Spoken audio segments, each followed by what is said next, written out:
Bonjour, c'est Clément, le fondateur de Comparative Prévoyance, un courtier comparateur spécialiste de la prévoyance des indépendants. Aujourd'hui, je vous parle d'une notion qui est assez difficile à appréhender, qui est la différence entre une prévoyance sur le mode forfaitaire et sous le mode indemnitaire. Donc, qu'est-ce qu'il faut savoir à ce sujet? En fait, donc l'idée générale, c'est que dans une prévoyance indemnitaire, il va y avoir un contrôle des revenus et dans une prévoyance forfaitaire, il n'y aura pas de contrôle des revenus. Donc ça, c'est l'idée générale, mais c'est important de creuser un peu. Donc je vais commencer par vous expliquer une prévoyance indemnitaire. Donc qu'est-ce que c'est exactement? En général, vous allez assurer un revenu. Donc par exemple, prenons 40 000 euros par an, donc 3 333 euros par mois. Vous allez assurer ce revenu et après, toutes les garanties vont être calculées par rapport à ce revenu qui est assuré. Si jamais il y a un arrêt de travail, l'assureur va vérifier qu'il y a une cohérence des revenus entre ce qui a été assuré, le revenu réel. Donc pour ça, il va demander la fiche d'impôt ou alors votre liasse fiscale, des documents comptables. Si jamais il y a un écart trop important entre le revenu assuré et le revenu réel, alors il va indemniser sur la base du réel. Donc là, ça va dépendre des assureurs. Il va y avoir des assureurs où il y a droit à un écart de 20%, parfois de 30%. Parfois, on peut prendre la meilleure des deux dernières années. Parfois, on peut prendre la moyenne des 2 dernières années. Donc là, il faut vérifier dans les conditions générales parce qu'il y a des systèmes qui sont différents. Par ailleurs, il y a beaucoup de contrats qui sont indemnitaires pour lesquels il y a une clause qui dit qu'en dessous d'un certain montant, généralement c'est autour de 3 300, 3 500, maximum 4 000, il n'y a pas de contrôle des revenus. Donc dans ces cas-là, il dit c'est un contrat indemnitaire, mais par contre, au-delà d'un certain, en dessous d'un certain revenu assuré, on ne va pas contrôler les revenus. L'autre chose à savoir sur les contrats indemnitaires, c'est qu'ils sont sous déduction de ce qui est versé par la Sécu et la caisse. Si vous êtes profession libérale médicale, vous avez une caisse qui, à partir du 4e mois, prend en charge une partie des indemnités journalières. Donc, c'est-à-dire que si vous assurez, par exemple, 4 000 euros par mois, l'assureur va garantir 4 000 euros et va venir déduire ce que vous verse la Sécu. Donc, par exemple, pendant les 3 premiers mois, pour tout le monde, il y a la Sécu qui intervient. Eh bien, ils vont vous demander les papiers avec le montant qui a été indemnisé par la Sécu et va venir enlever ce montant des 4 000 euros. Donc, par exemple, si vous touchez 2 000 euros de la Sécu, ce qui est normalement ce qui se passe pour quelqu'un qui a un revenu assuré de 4 000 euros, ils vont vous indemniser seulement 2 000 euros pour qu'en tout, ça vous assure 4 000 euros. Par contre, si il se trouve que vous êtes créateur et que vous allez toucher rien de la Sécu, et bien là, l'assureur va payer directement 4 000 euros. Pareil pour ceux qui sont à la SSI, par exemple un consultant qui est à la SSI, si l'arrêt de travail se prolonge au début de la 4e année, bien là, il n'y a plus de Sécu. Donc là, la prévoyance va verser la totalité des 4 000 euros. Donc en fait, le contrat permet de garantir 4 000 euros quoi qu'il se passe, à la hausse et à la baisse. Si quelqu'un qui assure 4 000 euros et qui touche 3 000 euros de la Sécu, il va toucher que 1 000 euros de la prévoyance. Donc ça, c'est vraiment une notion à bien comprendre, c'est que le côté indemnitaire va avec le côté sous déduction du régime obligatoire. Ce qui fait d'ailleurs que pour des personnes qui sont en création, le système indemnitaire est intéressant parce qu'il n'y a pas cette couverture de la Sécu.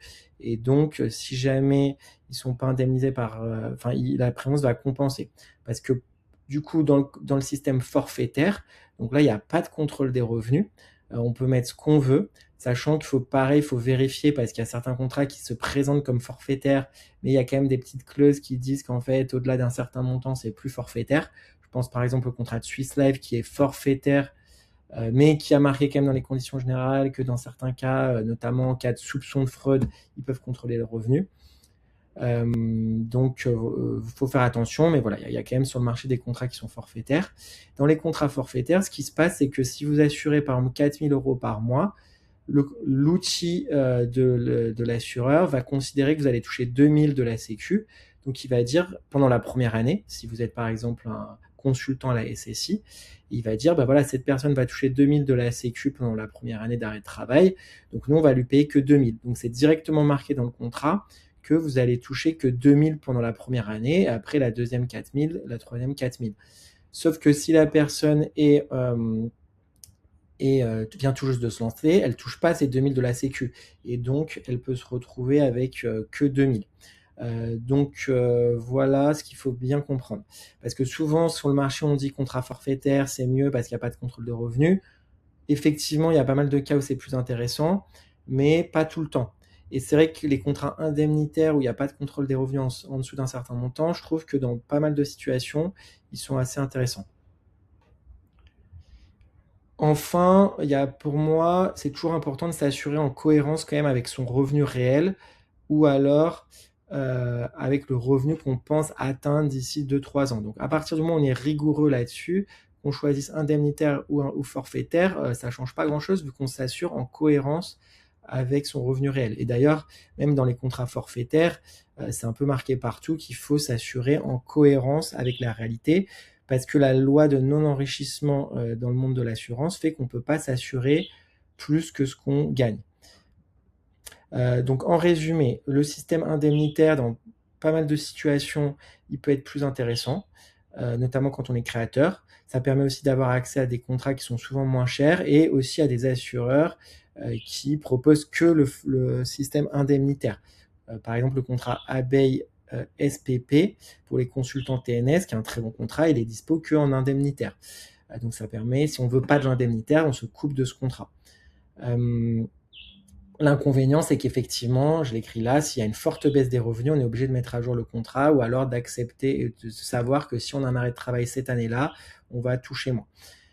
Donc ça, c'est clairement le point faible du côté indemnitaire. En ce qui concerne le forfaitaire, souvent, donc le point positif, c'est qu'il y a beaucoup moins besoin de mettre à jour le contrat. On peut se permettre d'être moins rigoureux. Mais souvent le prix est plus élevé.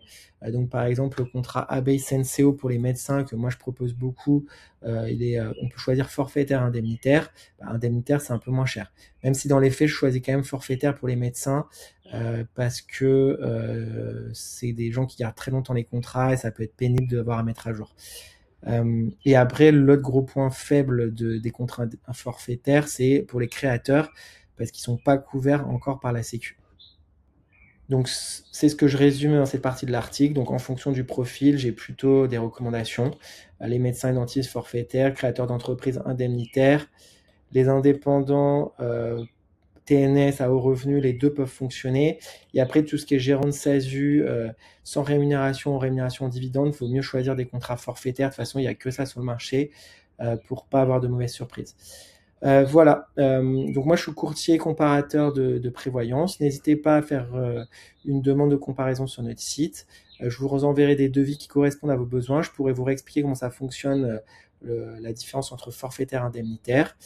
Et si un contrat vous convient, on pourra lancer l'adhésion. Sachant que nous, en tant que courtier, on n'a pas d'intérêt à vous proposer un contrat plutôt qu'un autre. L'objectif, c'est vraiment de trouver un contrat qui vous convient et aussi de vous accompagner sur la durée. S'il y a besoin de faire des changements, on est là pour vous accompagner.